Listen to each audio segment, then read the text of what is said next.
Since 1953, every guest who stayed in room 13 of the Baker Hotel died within 24 hours. The room was sealed, its door locked permanently. In 1999, a photographer was granted permission to enter and document the space before the hotel was demolished. When the film was developed, every photograph revealed a second figure standing behind him, mirroring his posture, holding the same camera, but with a face violently scratched into obscurity. October 1999. Wind from the Texas plains swept through the shattered windows of the Baker Hotel. The building loomed over the small town like an architectural grave, peeling paint, a rusted sign, and windows as dark and hollow as empty eyes staring down at the square. Arthur Bell stood at the main entrance, an old Nikon camera in his hands. He had come at the request of the Heritage Department to capture the final images before the structure was demolished. In the paperwork, it was listed as documentation. To Arthur, it felt more like a farewell ritual for a corpse. Inside, the air was damp and heavy, like an underground cellar. The smell of mold mixed with metal, reminding him of a darkroom. The hallway carpet had rotted away, dust layered thick as ash. Each footstep echoed back at him, the sound slightly out of sync with his movement, as if someone else were walking just behind him. The fourth floor, where he had been granted access, had once housed the hotel's premium rooms. Many doors were locked, some were sealed with rusted wire. Arthur carefully noted each room number, stopping at a door marked with a tarnished brass plate. Cracked red sealing wax clung to the frame. The elderly caretaker had left him a ring of keys, one of them tagged 13, do not use. Arthur took it, the metal cold in his fingers, as if it had just been lifted from ice water. Down the hall, a wall clock stood frozen at 11:47. He tested the flash. Light swept across the fractured ceiling and flaking walls. Inside the camera, the film advance clicked softly, like the faint breath of something nearing death. When the lock turned, the sound was dry and unnaturally loud, echoing far longer than it should have. The door opened slowly, releasing a dense wave of cold air. The room beyond was dark as a bottomless cavity, the hallway light reaching inside only in thin, weakened strands. Arthur stepped in carefully, like someone descending into a grave. A crooked picture frame hung on the wall. On the floor, circular stains were burned into the wood, like smoke rings fossilized in place. He set his bag down, unfolded the tripod, opened his notebook. Everything followed the familiar rhythm of his profession: camera, angle, light. But he leaned in to check the lens. The flash suddenly fired. Arthur flinched. He had not pressed the shutter. In the silence, the film mechanism rewound on its own. Slow, deliberate, heavy. A thin mist bloomed across the lens from the inside, like a trace of human breath clinging to glass. Arthur looked around. There was no wind, no movement, no one else in the room. Only the mirror on the opposite wall reflected the space, empty, and himself. For a brief moment, he thought he saw something move within the reflection. A shadow. Then it was gone. Arthur stepped backward and closed the door. The lock slid into place behind him on its own, soft, final, precise, as if the room had been waiting for him all along. Morning light slipped through the dust-coated window, forming thin strands like golden threads suspended in the air. Arthur Bell sat on the floor of room 13, surrounded by equipment laid out with care: tripod, fresh rolls of film, a backup flash unit, and a notebook listing precise shooting times. He began his work the way he always did, without emotion, without unnecessary thought. Each angle of the room was documented methodically, as though he was surveying a crime scene rather than an abandoned hotel room. Through Arthur's lens, the room appeared frozen in time. Torn bed linens, a crooked picture frame, a cracked bedside clock. Everything was buried beneath a layer of dust so thick that light could not fully penetrate it. He took 4 shots from the primary corners. Each flash burst felt like a moment briefly preserved, blinding white light, then darkness, followed by the slow pull of film advancing inside the camera body. When Arthur reviewed the first roll, something felt wrong. In the 3rd frame, within the mirror behind him, there was a darkened shape. A man standing upright, head slightly tilted, narrow shoulders, identical to Arthur himself. He assumed it was his own reflection caught mid-shot, but the angles did not align. The figure stood deeper within the mirror, subtly misaligned, as though it were looking past the camera, directly at him. Arthur rechecked the lighting, measured the reflection angles, then continued shooting. With each subsequent photograph, the shadow grew clearer, though the room's lighting never changed. In the 5th image, the figure's head was tilted toward Arthur.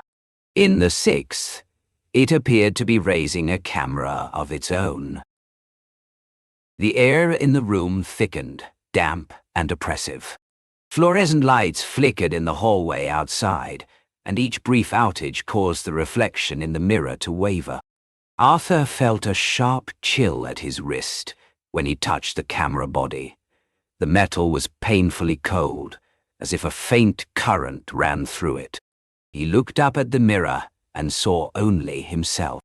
Yet whenever he turned away, something in the reflection seemed to shift, too fast for his eyes to fully register. At the end of the session, Arthur brought the film downstairs to develop a test batch. A makeshift darkroom had been set up in the old kitchen, the familiar scent of chemicals blending with rust and decay. As the first images slowly surfaced on the paper, the abnormality became undeniable. In every photograph, regardless of angle, there was always a second figure standing behind him, side by side. Same posture. But the gaze was wrong, slightly off, not directed toward the lens, but fixed squarely on the real Arthur. He made notes of the phenomenon, though the handwriting in his notebook trembled, as if his hand no longer fully obeyed him. The red safe light flickered, reflecting across the developing trays in drifting crimson streaks. When he reached the final image on the roll, Arthur froze. The figure behind him was now close enough that their shoulders touched, and in the reflection, the figure's right hand rested on Arthur's shoulder, clear, solid, unmistakably not an artifact of light. Arthur looked up. The darkroom was silent, broken only by the slow drip of water from a faucet. Cold sensation crept up the back of his neck, followed by a heavy pressure, as though someone was standing directly behind him. He turned. There was no one there. Only a small mirror mounted on the rusted wall, reflecting Arthur's face, and behind it, for a fraction of a second, a blurred figure holding a camera, mirroring his stance, its expression empty. The final photograph was still wet. On the paper, the hand remained exactly where it had been, resting gently on Arthur's shoulder, as if holding him in place. The second night at the Baker Hotel, wind moved through the corridors, producing a sound like the building itself exhaling. Arthur Bell sat inside room 13, dozens of developed photographs spread in neat rows across the bed. Each image was unnervingly similar. The room, the mirror, and 2 men standing side by side, one sharp, one faint. There was only one consistent difference. The figure in the mirror always tilted his head in the opposite direction. Arthur documented the phenomenon of delayed reflection with care. When he raised his hand, the image in the mirror followed half a second later. He repeated the test. The result was identical every time. Delayed, but deliberate. His photographer's instinct pushed him toward a physical explanation. Light lag, eye fatigue, recursive reflection. But the movements were too synchronized, too intentional, as if the reflection were no longer merely responding to him, but learning him. The scent of chemicals from the old darkroom still lingered in the air.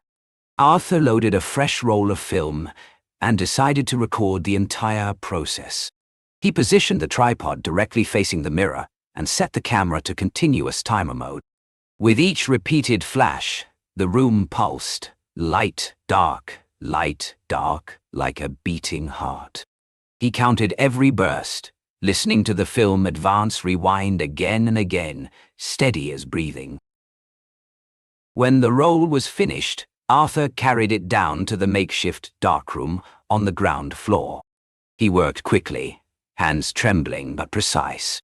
In the acidic haze, images began to surface, and on the 13th frame, Arthur stopped breathing. The photograph showed two men taking pictures at the same time, each raising a camera toward the other. But inside the lens of the reflected figure, there was a red flare, a kind of light that only appeared when a flash was triggered from the opposite side of the mirror. Arthur looked up. The mirror in the darkroom reflected his blurred silhouette beneath the red safe light. He studied it closely. Nothing appeared out of place, except for a subtle wrongness. The reflected face was slightly tilted. The corner of the mouth was raised, a faint smile he had never made. He returned to room 13 with the photographs.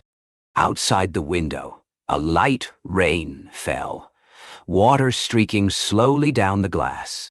In the dim space, the images looked like moments captured between two worlds, one belonging to light, the other trapped in the black and silver of film. Arthur shone a flashlight on the 13th photograph. Along the edge of the frame, something resembled a hand pressing outward from within the image, fingertips leaving pale smears of silver. He set the photo down and took his camera from the bag. When he powered it on, it produced a soft click. Not his. From directly behind him, another sound followed at the same moment, identical. Arthur turned. The mirror reflected him holding the camera. But there was a difference. The version in the glass still had the camera raised in shooting position, while Arthur's own hands had already lowered. Arthur stepped closer. The reflection followed, half a beat behind. When he stopped, it took one more step forward. Hallway light spilled through the gap beneath the door, washing across the mirror, and in that instant, Arthur saw the truth. The reflected face no longer matched his own. The eyes were slightly deeper set. The skin was paler. The mouth held a small, fixed smile, as if drawn there. Arthur stepped back and struck the mirror frame lightly. The metal rang out, solid and heavy. From inside the mirror, a click answered. At the same moment, the flash fired. This time, no one pressed the shutter. The next morning, the Texas sky was a flat, lifeless gray. Rain fell in slow, oily streaks, clinging to the air. Arthur Bell sat inside room 13, staring at the newly developed photographs spread before him, and every one of them had been scratched. Not random damage. The marks curved deliberately, gouged deep and violent, focused solely on his face. In contrast, the face of the figure in the mirror remained untouched, clear, intact, watching. Arthur pressed a fingertip to the 13th photograph. He could feel the grooves cut into the surface, exposing bright silver beneath the emulsion. Each stroke was even, controlled, as if made by a steady hand. He remembered locking the camera the night before, sealing the fresh roll of film. Yet, now, the film canister lay open. Half the roll was gone. Someone, or something, had kept shooting while he slept. On the wall, the mirror reflected the room. A thin crack had formed in its surface, running from the upper edge toward the center, like a wound made by a fingernail. As Arthur stepped closer, the crack seemed to move, spreading, branching, trembling as if it were breathing. He saw himself in the glass, exhausted, eyes sunken deep. But when he tilted his head to the left, the reflection tilted to the right. There was no longer any correspondence. Wind slipped through the window frame, lifting the thin curtain and pushing it toward the mirror.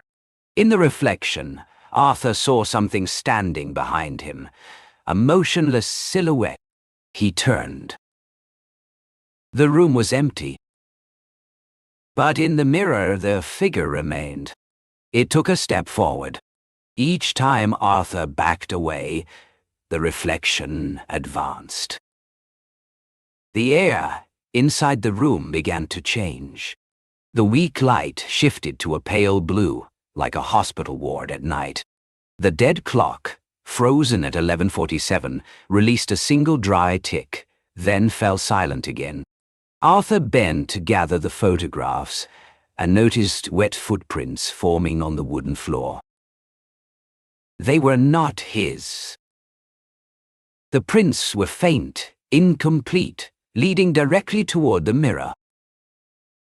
Arthur gripped the tripod and stepped forward, swinging it hard into the glass. The impact rang out sharply. Shards scattered across the floor like cold splinters. But when he looked up, the reflection was still there, unbroken, now contained within another surface. The mirror had become something else. Its face rippled like black water. The reflection raised its hand. In its grip was the camera. Arthur saw the flash indicator flicker inside the glass before the light detonated directly into his face. He staggered backward, a sensation like being torn loose from his own body. For an instant, the entire room drowned in white, all edges dissolving. When the light faded, Arthur found himself standing before the mirror, but the perspective was wrong. The room on the other side looked different, brighter, cleaner, no cracks, no dust. There, another Arthur sat calmly, staring straight ahead, his face perfect and untouched. No fear, no exhaustion. Arthur raised his hand and struck the surface, but the sound was muffled, distorted, as though coming from underwater. The other man did not react. Instead, he picked up a photograph from the table and held it up. It showed Arthur, his face violently scratched away, leaving only two hollow black eyes. The other Arthur smiled. He lifted a fingernail and slowly dragged it across the face in the photograph. Arthur felt fire rip across his skin. A fresh cut opened on his cheek, blood seeping down. It slid onto the mirror's surface and dissolved like ink in water. From within the reflection, dark veins spread outward, branching and interlacing like a web. The room began to compress. Space bent inward toward the mirror. The sound of the camera fired again, click, though Arthur no longer held it. Inside the glass, the other man lowered the camera and looked directly at him, eyes deep and empty as a grave. Before Arthur could turn away, a hand pushed through the fractured surface of the mirror and pressed against his face. The skin was ice cold. The grip was real, heavy, insistent, dragging him forward. In his final moment of clarity, Arthur understood. The face in the mirror was no longer the copy. It was the original. And he was only the reflection being pulled back to where it belonged. The mirror sealed itself shut. Room 13 fell silent. Only the slow drip from the crack remained, striking the wooden floor like coagulating blood. Morning after the storm. Low clouds wrapped around the Baker Hotel, making it appear as though it were rising out of fog. A grim, aging block of concrete, quietly awaiting demolition. The door to the 4th floor stood ajar. Gray light spilled into the dust-choked hallway, illuminating the dark carpet stained as if soaked through. No one knew what had happened during the night, only that the lock on room 13 had been forced open, and from the crack beneath the door seeped a breath of unnatural cold. The elderly caretaker came to inspect the floor at midday. He stopped outside the room, hesitating for several seconds before pushing the door inward. The space inside was utterly still, disturbed only by wind slipping through broken glass. On the table lay Arthur Bell's camera amid scattered photographs. The final roll of film was still loaded, undeveloped. His coat hung over a chair, drenched. There was no sign that he had ever left. The caretaker removed the film and developed it in the improvised darkroom. Almost immediately, something felt wrong. The negatives were not overexposed, yet every frame appeared unnaturally sharp, as if the light had not passed through the lens, but originated from within the image itself. Frame 1. Arthur stands before the mirror, head lowered, a white glow enveloping his body. Frame 2. The same position, but the mirror reflects a different face, young, smooth-skinned, calm. Frames 3 through 12. Two figures overlap, one fading, the other sharpening, as though exchanging places. In each image, the real Arthur grows dimmer, while the mirror figure becomes increasingly defined, revealing details photographs should not capture. Veins beneath the skin, the rise and fall of breath, even a smudge on the camera lens Arthur had once wiped clean. Frame 13, the final frame. Only one person remains in the room. Arthur. But not the Arthur anyone remembered. His face is flawless, his eyes bright, his mouth curved into a faint smile. He holds the camera, photographing straight toward the viewer. Behind him, in the mirror, there is nothing, only a flat black void, empty of reflection. The caretaker stared at the image for a long time. One detail caught his attention. A faint scratch on Arthur's hand, identical to the marks once reported in the deaths of 1953. When the roll was fully developed and laid out in sequence, another realization followed.